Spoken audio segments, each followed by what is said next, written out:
alam naman natin sa mga nandito sa UAE na kapag nagtrabaho ka, buo mo makukuha yung sahod mo, walang kaltas 'yan, 'di ba?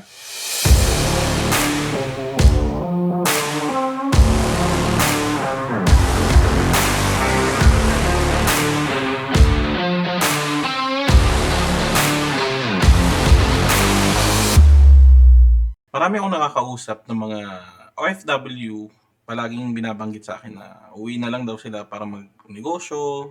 Kasi yun naman talaga yung typical na plano natin as an OFW na kapag mag-for good na, magnenegosyo daw or kung ano man yung gusto nilang gawin sa Pilipinas. Palaging bagsakan natin is yung magnegosyo, magnegosyo, magnegosyo. And nag-compare ako ng taxes sa atin, no? And wala naman ako against sa gobyerno natin sa Pilipinas kasi Pilipino naman ako. And I'm just sharing this information para maging aware yung mga kababayan natin, yung mga OFW na gusto mag for good, okay ba talaga magnegosyo sa Pilipinas or habang nasa abroad ka, pwede naman talaga magnegosyo. So, I found out na yung taxes dito sa UAE, no, kasi nandito ako sa UAE, is mas mababa compared doon sa Pilipinas, no. So, ito halimbawa lang naman.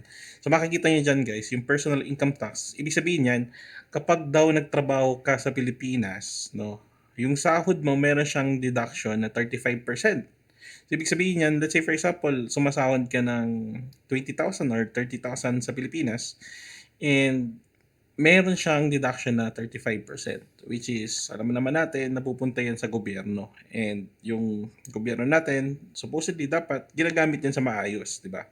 Kasi para sa atin naman talaga dapat yung tax wherein dapat nagagamit natin yan sa healthcare, sa flood control, at kung saan-saan pa natin pwedeng gamitin yan. And ayan, sa UAE, alam naman natin sa mga nandito sa UAE na kapag nagtrabaho ka, buo mo makukuha yung sahod mo, walang kaltas yan, di ba?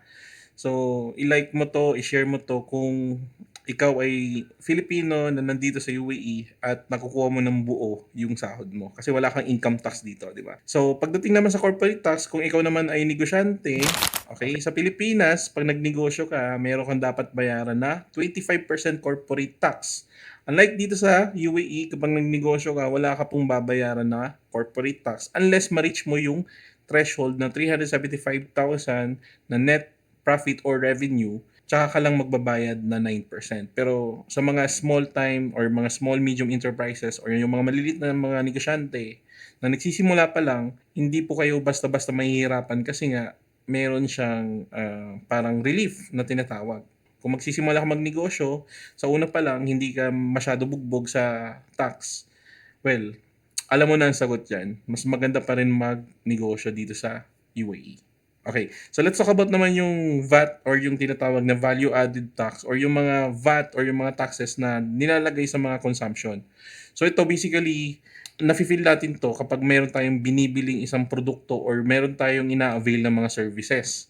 So sa Pilipinas, pinapataw po sa mga end consumer is 12%. Samantalang dito naman sa UAE, if you're living here, 5% yung pinapataw. So, tingnan nyo yung difference, di ba? Tapos, i-analyze nyo na lang kung nararamdaman nyo ba yung tax or hindi, di ba?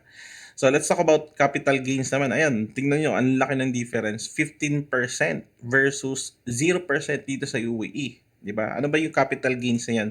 So, halimbawa ng capital gains, for example, meron kang biniling lupa or property dito sa UAE na worth 1.5 million dirhams. Tapos, binenta mo siya ng, let's say for example, 2.5 million dirhams. So, kumita ka ng 1 million. So, yung capital gain tax mo is 0%. Pag sa Pilipinas naman, nagbenta ka ng, let's say for example, 1.5 million pesos na lupa. Tapos, nabili mo siya before ng 500,000. So, kumita ka ng 1 million pesos. So, meaning to say, sa 1 million na yan, magba-minus pa ng 15% tax yung government natin. So, kukuha pa siya ng 15%. So, yan yung ibig sabihin ng capital gain tax. So, compare nyo na lang kung saan maganda bumili ng property. And yung inheritance tax naman, yan naman yung mga minamana mong mga investment, mga pera na sa magulang mo, no? So, sa Pilipinas, nagcha-charge sila ng 6% tax. Imagine. Tapos, samantalang dito sa UAE is 0%. So comparing sa Pilipinas, no. Again, I don't have any against about our country.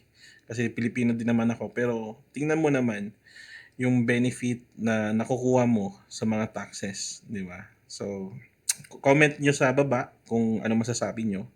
And don't forget to follow my page. And if you want to see more videos like this, follow nyo lang ako. And mag-subscribe ka na rin sa YouTube channel.